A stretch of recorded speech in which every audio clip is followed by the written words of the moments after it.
nimel, isa, me alandame ennast sinu sõna ees ja palume, et me võiksime kuulda sinu sõna.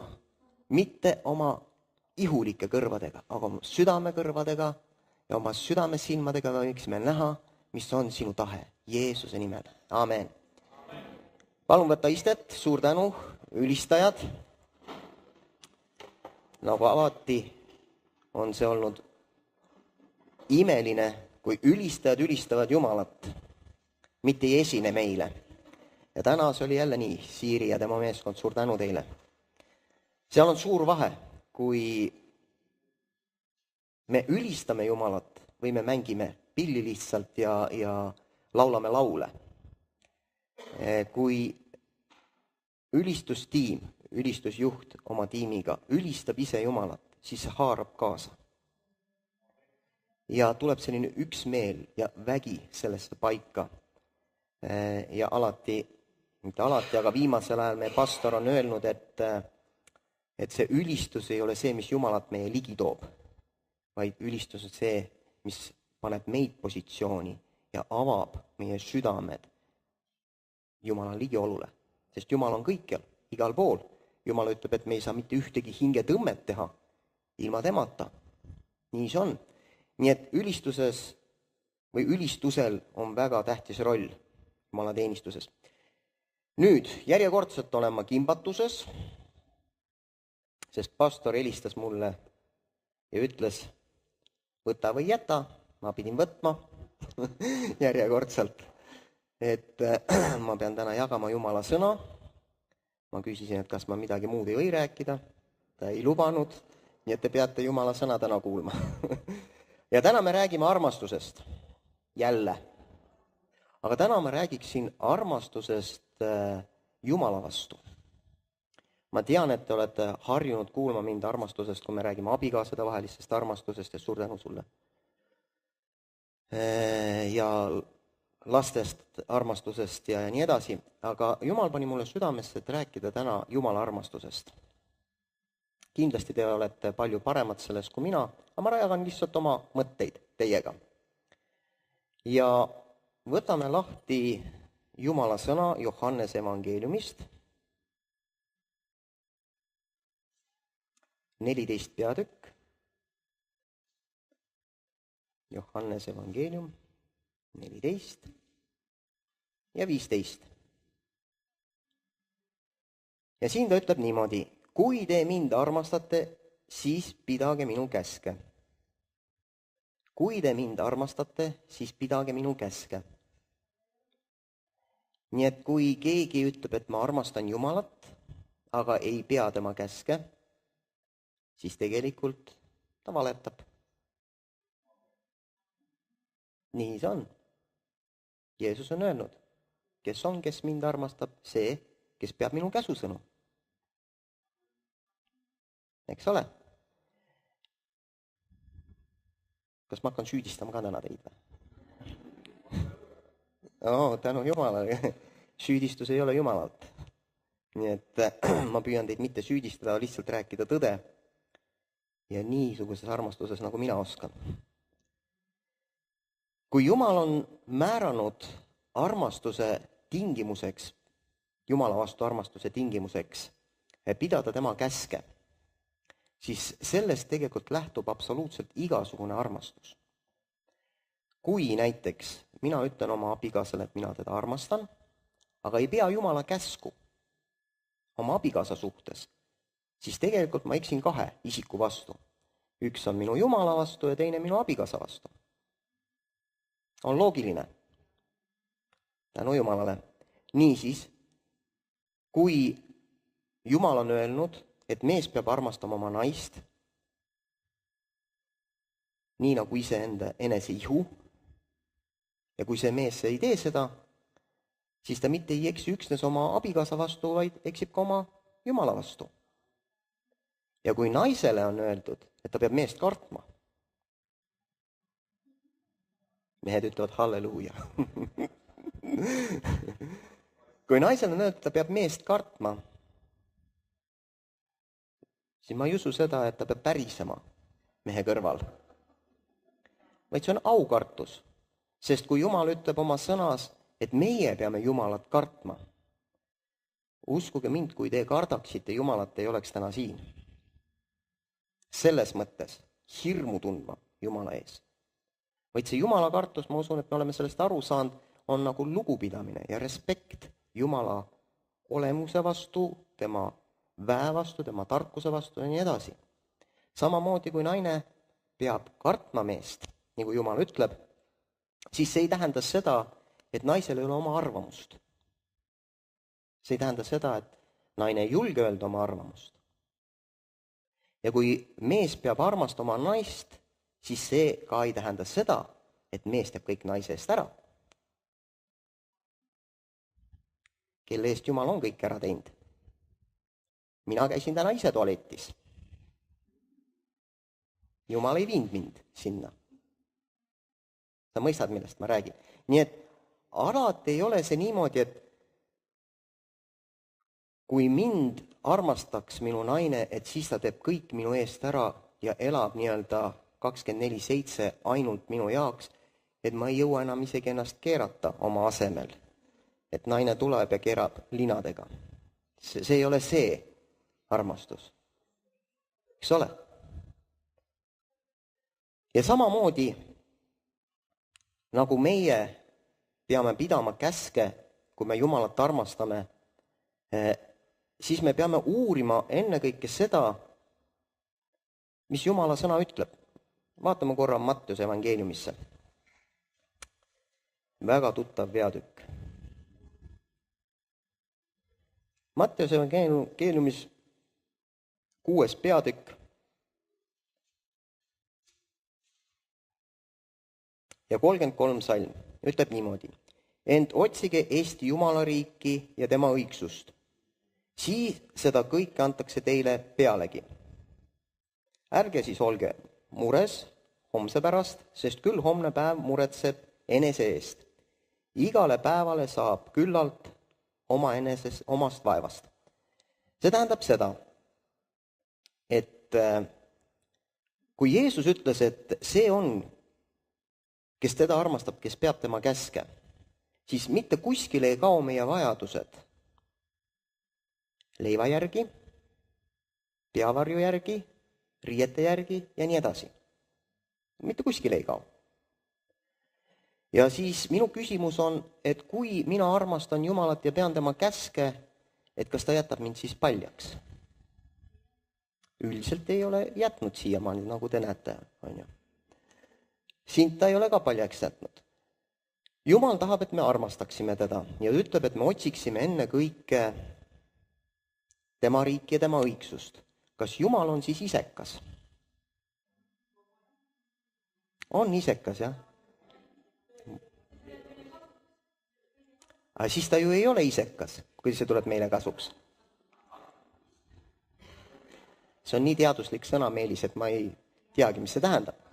Mina tean ainult seda, et armastus ei tee mitte midagi sellist, mis kasutaks ära seda, keda ta armastab.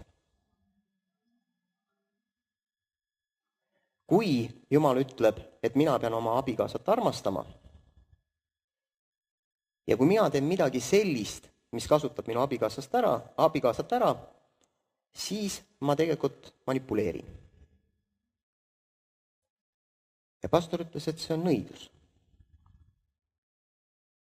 Aga nõidus on ebajumala teenistus. Kui Jumal ütleb, et me otsiksime tema riiki, tema õigsust, siis see ei ole mitte sellepärast, et temal läheb seda hirmsasti vaja. Tema on Jumal ju. Me teame, et see maa varsti rullitakse kokku nagu kasutu kuub. Kohus mõistetakse ja nii edasi ja luuakse uus maa.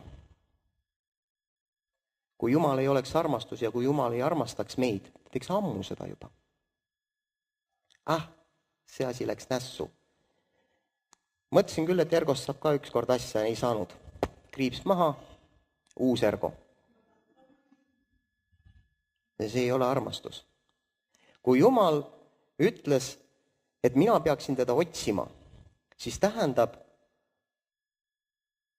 mul on põhjust teda otsida. kui tema ei kasuta mind ära, saad aru, kui tema sind ära ei kasuta ja tahab, et teda otsiks siin, siis seal peab olema midagi, mis on mulle kasuks. Aga mis see võiks olla? Seal ta ütleb, et sa tahad süüa, sa tahad juua, sa tahad korralikku eluasent ja riideid. Aga otsi ikkagi enne teda. Ja siis saad kõike seda peale kauba. Miks siis? No miks ma pean seda Jumalat otsima? Väga lihtne. Sellepärast, et see, mis mina tahan, ei ole võrreldavaltki hea mulle sellega võrreldes, mis Jumal tahab minu ellu tuua. See ei ole üldse võrreldav sellega. Kus ma tean? Tean küll. Sest need asjad ja need tahtmised, mis minu elus kunagi on olnud, minu enda soovid, vaene mina, kui ma kõike seda oleks saanud. See on nii tegelikult, kui me õpime usaldama Jumalat ja kui me õpime alistuma tema tahtele. Ma lähen nüüd korraks peitu. Tere! Kui me õpime alistuma Jumalale, siis tegelikult sa isegi kujuta ette, missuguseks su elu muutub. Jälle, kus ma tean, ausalt tean.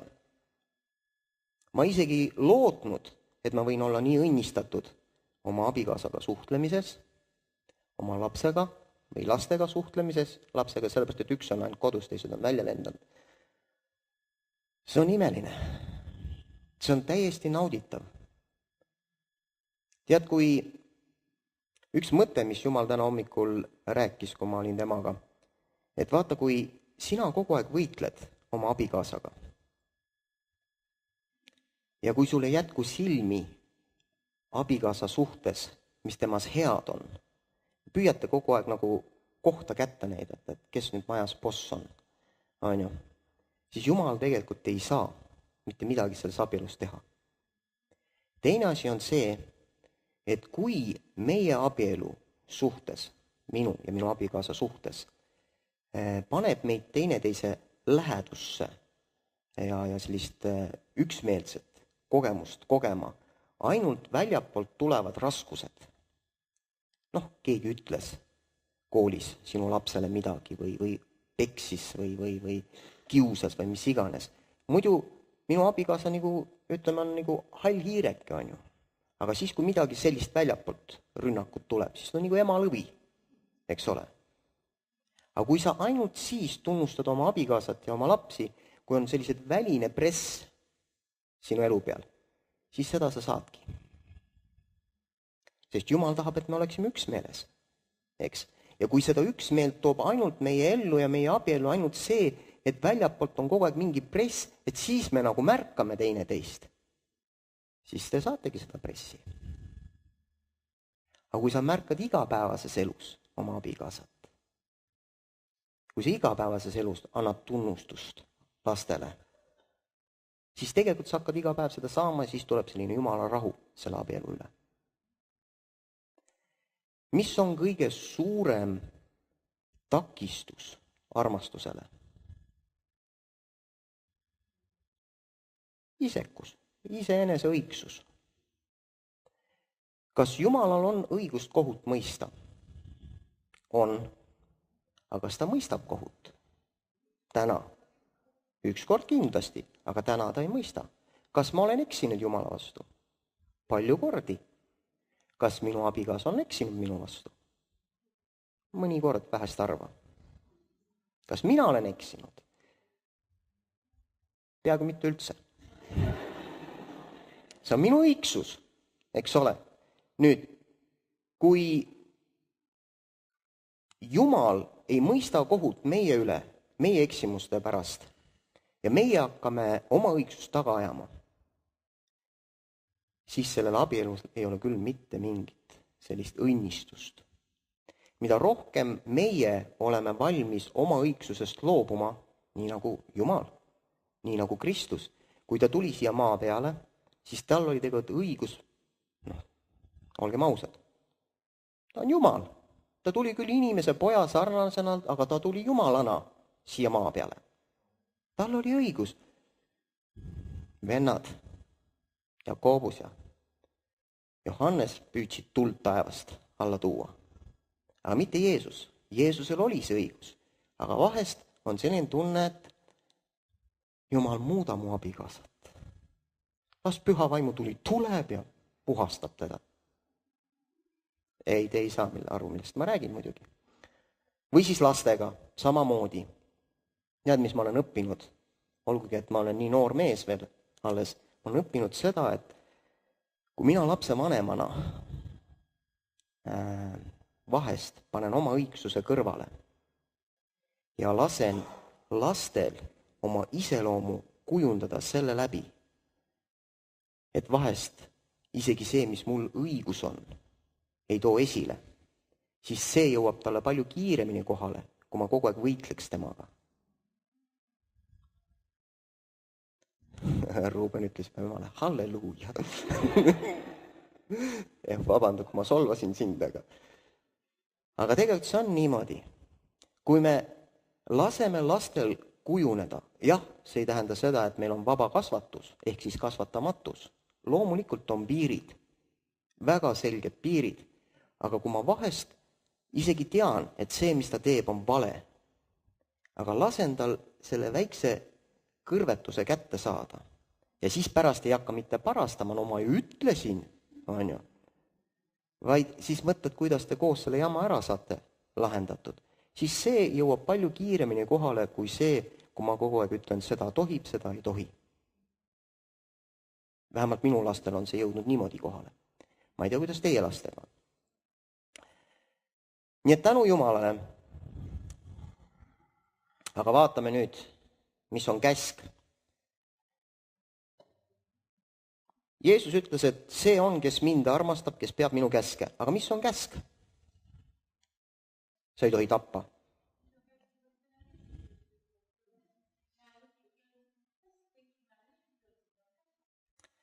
Vaat, mis Jumala sõna selle kohta ütleb.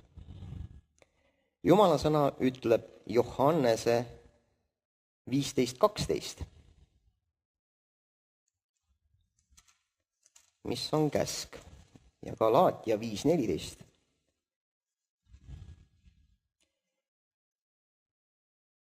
Johannese 15 ja 12.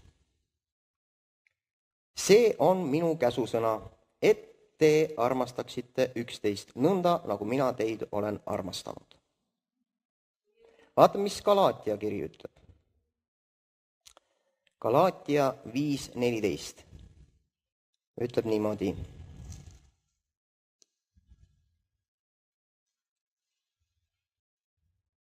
Kus on 5:14? Ütleb niimoodi. Sest kõik käsk on täidetud ühes sõnas, nimelt selles, armasta oma ligimest nagu iseennast.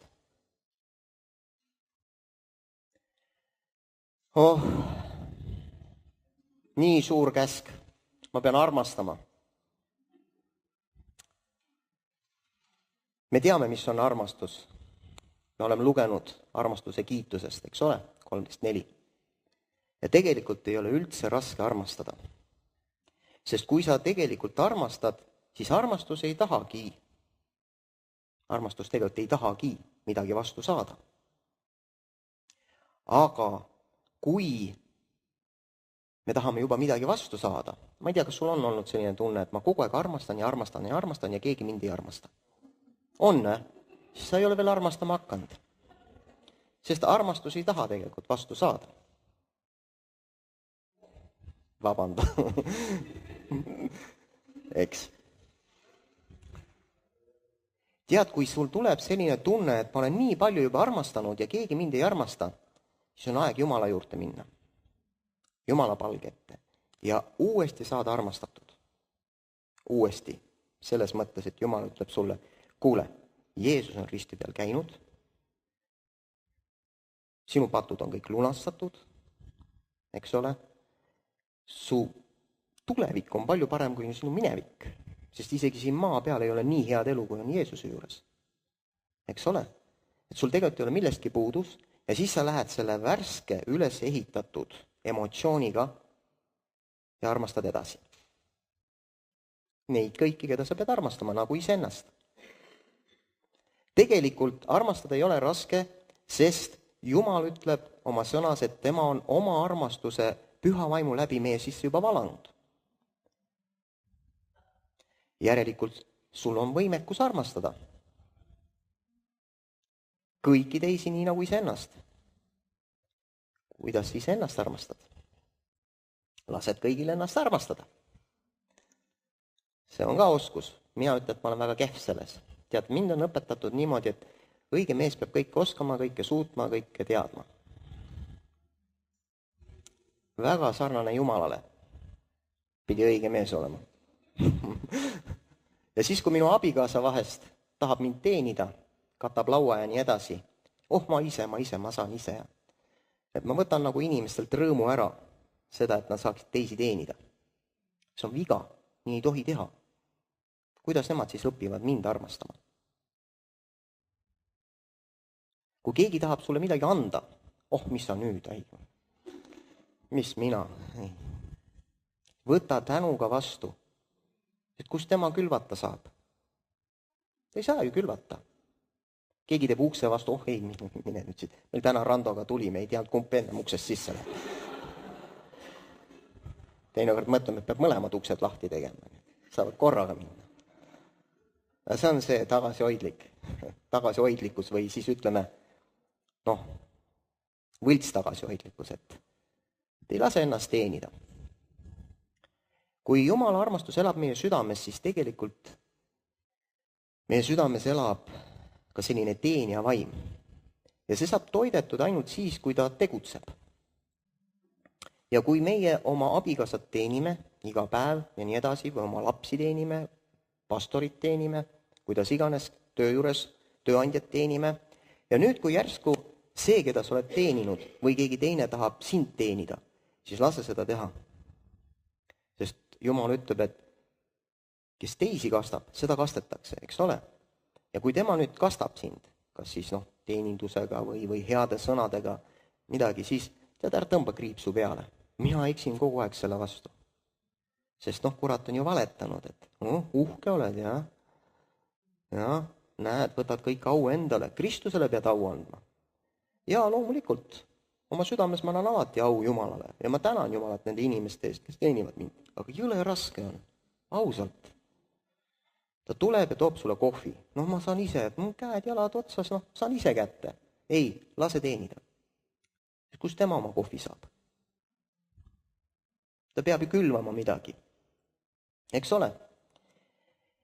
Nüüd, kui Jumal ütleb,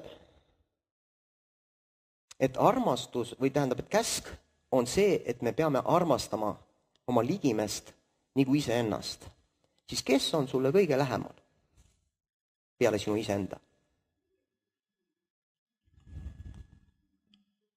Kellega sa kõige rohkem koos oled? Ma loodan, et sinu abikaasa ja lapsed.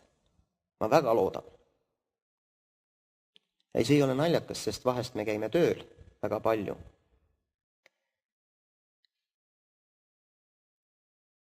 Jumal isiklikult pani näpu mul sellise koha peale nagu töönarkomaania peale.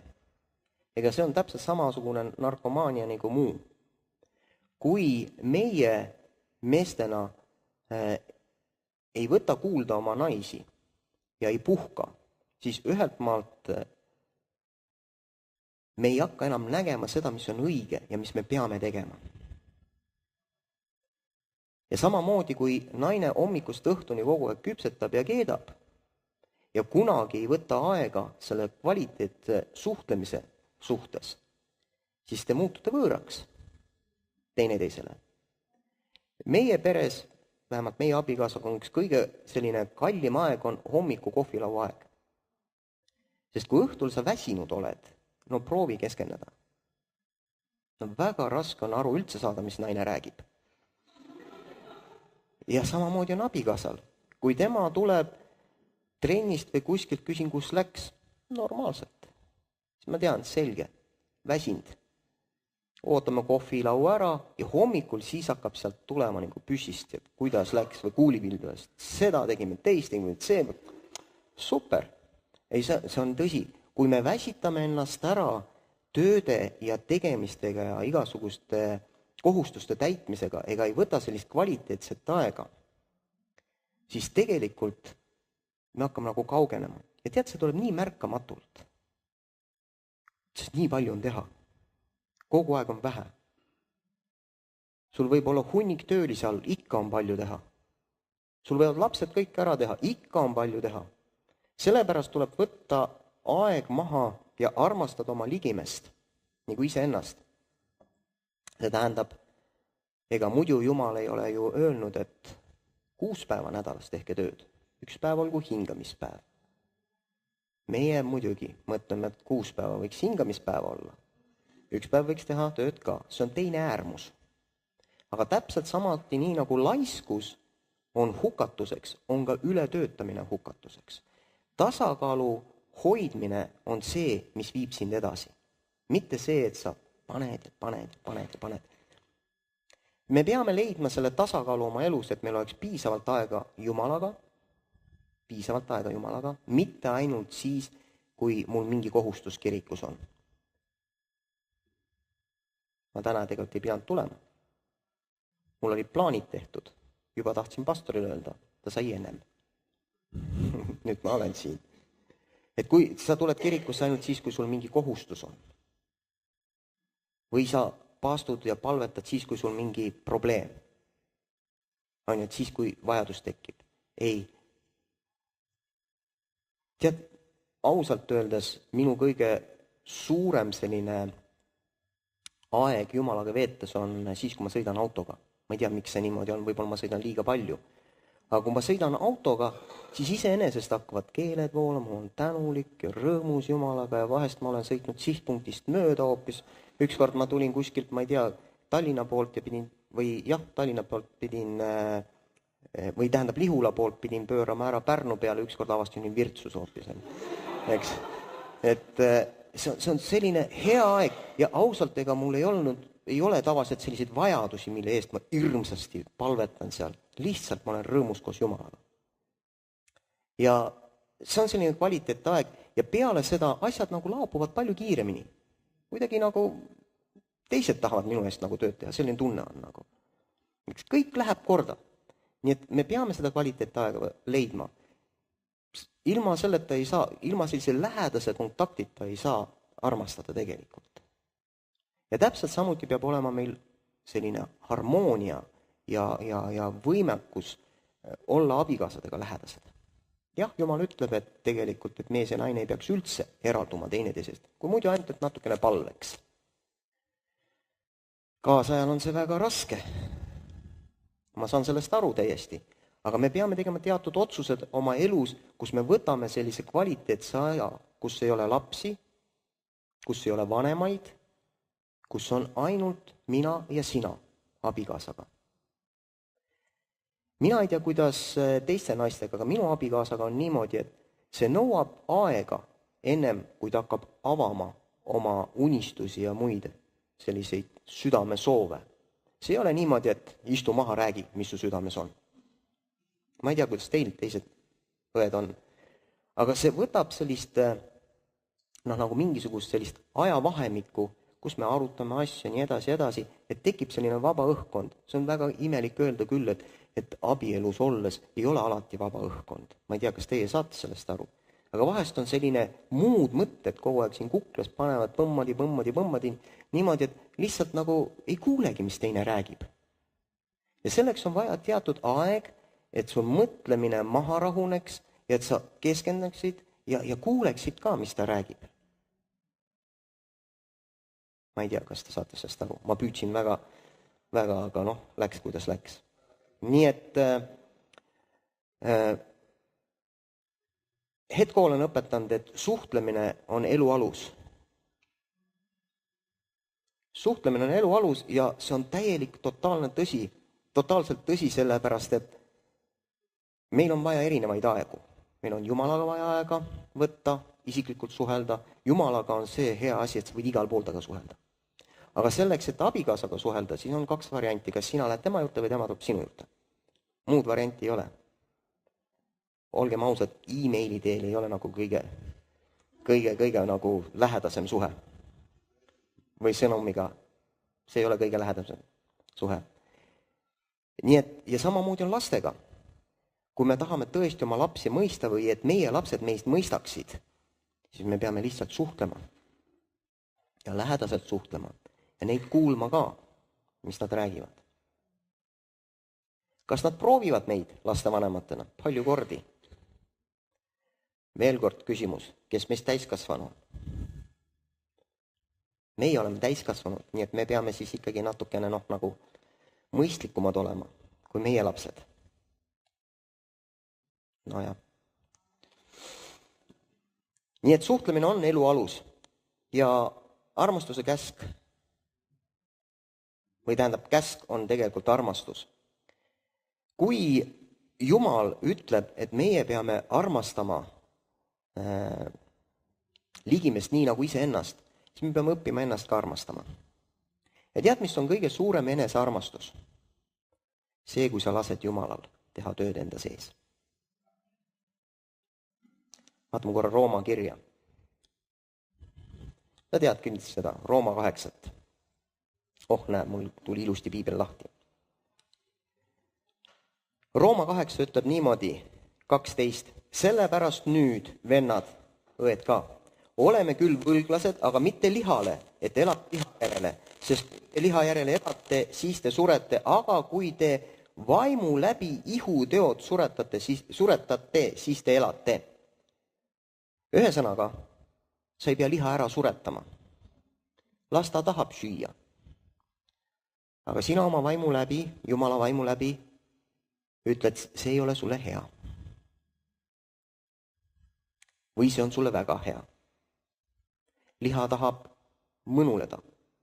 Aga sina pead oma vaimu läbi ütlema, et ootad, aitab 6 päeva nädalas, millal tööd tehakse, mitte puhata. See ei tähenda, et sa pead nüüd liha ära suretama. Liha teod pead ära suretama. Liha on alati vaimu vastu. Sama Rooma kiri algus ütleb, et liha on vaimu vastu, vaim on liha vastu, need on teineteise vastu. Liha ei või alistuda Jumalale, või tähendab, liha ei alistu Jumalale ja ei võigi alistuda. Liha ei alistu. See on väga naiivne mõelda, et ükskord ma hakkan tundma, et ma tahan ülistada Jumalat. Või ükskord ma hakkan tundma, et nüüd võiks oma abikaasat armastada. See ükskord oli ära altari ees, kus olid emotsioonid sellised, et kuni surmani. Järgnevad päevad hakkad vaatama, kuidas ta surma võiks saada. No siis saaks uuesti tunda altari ees mingit, no siis on täiesti õigus. See ei ole liha, kes tahab koos elada, armastada. Vaim on see. Sina ütled lihale, sinu abikaasa on see ainus. Muidu liha paneb küla peale või linna peale. On ju. Nii et kui sa täna arvad, et sinu abikaasa sind ei armasta, kui sa arvad, ma usun, et kõik teavad, et nende abikaasad armastavad täna, siis on viimane aeg hakata ise armastama. Kus see kell nii kiiresti läheb? Mul pool jutust alles rääkimata. Okei. Vaatame korra Johannese 15:19.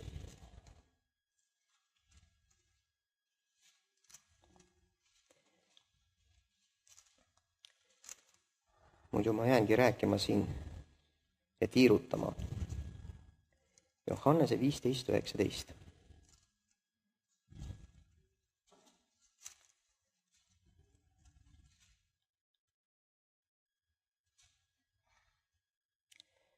Kui te oleksite maailmas, siis maailm armastaks oma, aga et te ei ole maailmast, vaid mina olen teid ära valinud maailmast, sellepärast vihkab teid maailm. Üks asi, mis me peame kindlasti aru saama, on see, et meie ümber on hunnik inimesi, kellele me ei lähe korda, keda absoluutselt ei huvita meie hea käekäik, kes isegi tunneb head meelt, kui tal läheb paremini kui sul, ehk siis vastupidi, kui mul läheb halvemini kui tal, sest siis ta tunneb, et ta on ka midagi saavutanud.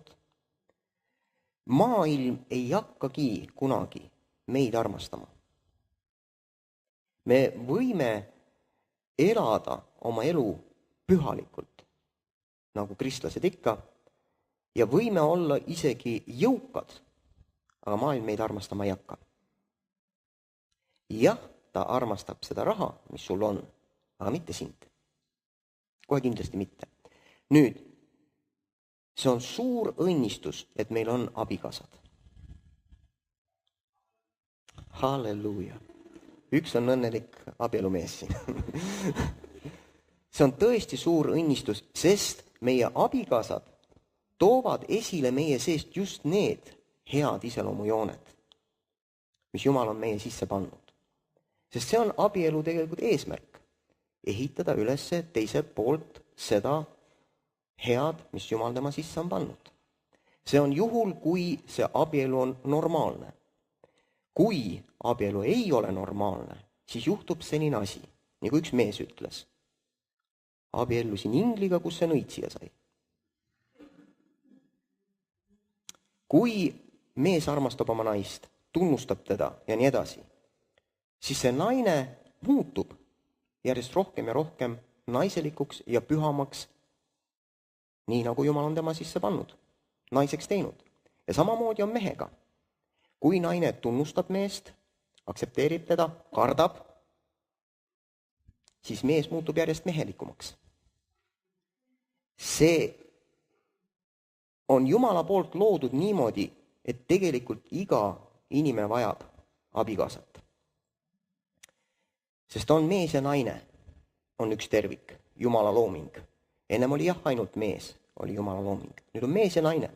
See tähendab seda, et sinu Jumala armastus ja sinu käsu täitmine Jumala ees ei ole võimalik ilma abikaasata. Kui me elame vabas vallalise elu, mul ei ole mitte midagi vallaliste vastu, see on ka hea aeg olnud kunagi kauges minevikus, aga palju mõnusam on olla abielus, palju mõnusam, sellepärast, et kui sa ükskord abiellud, sa isegi ei kujutanud ette, et sul mingid emotsioonid sellised võiksid olla, nagu sul abielus tekivad. Sest Jumal saab sind katsuda ainult selle läbi. Ja mida varem sa sellega pihta hakkad, vallaline, seda kergem. Abielu inimesed teavad, millest ma räägin.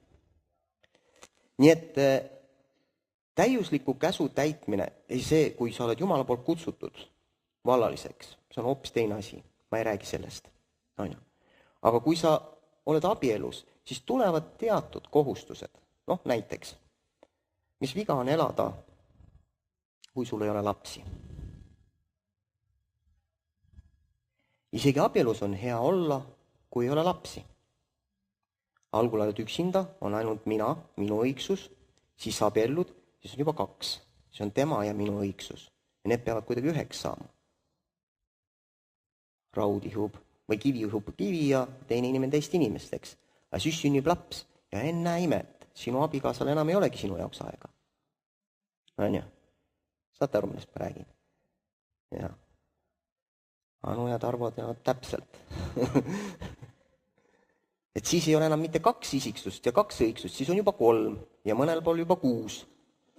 On ju, isiksust ja nende õigsust. Ja Jumal ütleb, et kellel on paljult antud, need ka palju nõutakse. On ju, Anu?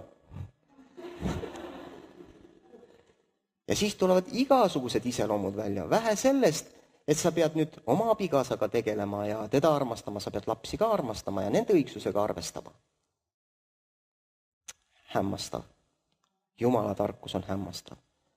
Kui sa tahad Jumala käest saada õnnistatud elu, siis ole valmis selleks, et sinu ellu tulevad inimesed, kes toovad sinult välja sellised emotsioonid, mida sa poleks elu sees arvanud, et sinu sees on. Sa arvasid, et sa ei vihasta üldiselt. On ju? Üldiselt ei vihasta. Aga siis mõnda aega käid sulle väga kalli inimesega ja siis avastad, et ahaa, tal on teine pool ka.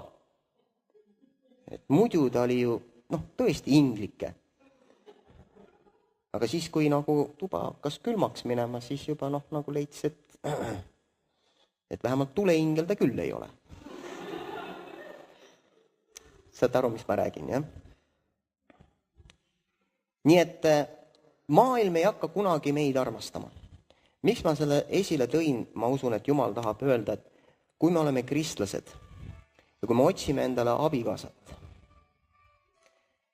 siis väga raske on tõelist armastust kogeda maailmast. Kui see nüüd Jumal ei olnud, siis ära seda jah vastu võta. Et väga raske on maailmast leida tõelist armastust. Kui on üks abielu, mis on kahe inimese vahel, ma arvan, et ma lõpetan sellega. Kui on üks abielu kahe inimese vahel ja nad mõlemad ei ole kristlased, siis on seal kaks õigsust. Minu õigus, minu abikaasa õigus.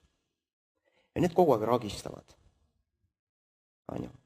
Kui tema arvab, et tal on ikkagi natukene sellist armu ka teise suhtes, siis see abielu võib täitsa kena olla. On väga palju maailmas inimesi, kes normaalses abielus ja nendel on teatud väärtused ja andestavad ja on armulised teineteisele ja nii edasi. Aga kui on üks kristlik abielu, kui on tõesti kristlik abielu, ma ei räägi, et on nagu ütleme siis paberi peal kristlased, sünnitunnistus, vastu võtnud Jeesuse, aga südames nagu ei ole midagi. See ei ole nagu kristlus, on ju. Et kui on tõesti, siis on minu õigsus, minu abikaasa õigsus ja Jumala õigsus. Ja kui mina oma õigsuse panen maha nii, nagu Jumal ütleb, et nüüd ei ela mitte mina minus, vaid Kristus minu sees, siis mina suhtun oma abikaasaga, teda siin ei ole praegu, ristile lööd, siis mina suhtun oma abikaasaga nii, et ma täidaksin Jumala õigsust. Ja minu abikaasa on väga õnnelik. Ja vähe sellest ma olen ise veel ju rohkem õnnelik. Sest ärgem unustagem, armastus alati annab. Isegi ei taha vastu midagi saada. Ja kui ma täidan Jumala armastuse sellega, et ma armastan oma abikaasa, siis ma olen õnnelik mees. Ja täpselt samamoodi on minu abikaasaga. Kui tema paneb oma õigsuse maha, võtab Jumala õigsuse, kuidas käitud oma mehega, siis tema on õnnelik. Nii lihtne see ongi. Nii et käsk on armastada. Aga käsk, ütleme niimoodi, et see ei ole üldse raske või ta ei muutu üldse nagu käsuks, kui sa elad armastust. Kui sa elad koos Kristusega, siis sul tegelikult hea meelega armastad oma naist. Kui sa elad oma õigsusega, oma himudega, siis ennäe on veel kenasid naisi. See on niimoodi tegelikult. Kuulge, olgem ausad. Pole ühtegi meest maa peal, kes ei oleks aetud himust teiste naiste suhtes. See on otsus. Ma ei ütle seda välja, mida meeste teenistus öeldakse. Põhimõtteliselt minu naine on minu kodus. Minu silmad on minu naise peal. Ja samamoodi on meeste suhtes, naistega. Sa teed otsuse. Ega see ei tähenda, nii kaua kui me lihas elame, et see ei tähenda, et meil ei ole mingisuguseid himusid, olgem ausad. Oi, ta on ikka nii kena. Kui sa hakkad seda siin mõtlema ja heietama, siis ühelt maalt sa leiad, et hakkad flirtima ja nii edasi. Teate, abielus on flirt keelatud. On keelatud. Flirtimine on vallaliste jaoks, kus sa muidu kaaslast leiad.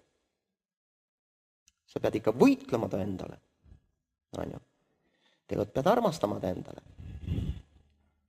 Nii et himud jäävad. Liha ei alistu Jumalale. Ega võigi alistuda. Nii et kui sa ei tee otsust praegu, et see abikaasa, kes sul on, see on ainuõige, siis varem või hiljem sa libastud. See on otsuse küsimus. Kui sa teed selle range otsuse enda jaoks, siis sa paned tähele ka, mis sa mõtled, kui sa vaatad kedagi teist. Ja kui sa avastad ennast seal, siis sa kohe sõitled himuvaimu ja hooraja vaimu ja nii edasi. See käib siin üleval. See on sinu käes. Ükski abielu rikkumine ei tule kuidagi kogemata. See hakkab peale ühest mõttest. aga kui sa oled teinud otsuse, et mina tahan täita Jumala käsku, ma armastan Jumalat sellega, et ma armastan oma naist, oma lapsi, sa ei riku abielu. Isegi mitte oma mõtetes, sest Jeesus ütles, mees Vanatestamendi järgi ütles, et mees, kes rikub abielu, teeb pattu. Aga tema ütleb, et mees, kes oma mõtetes juba himustab teist naist, see juba teeb pattu. Nii et vaata, mis sa mõtled.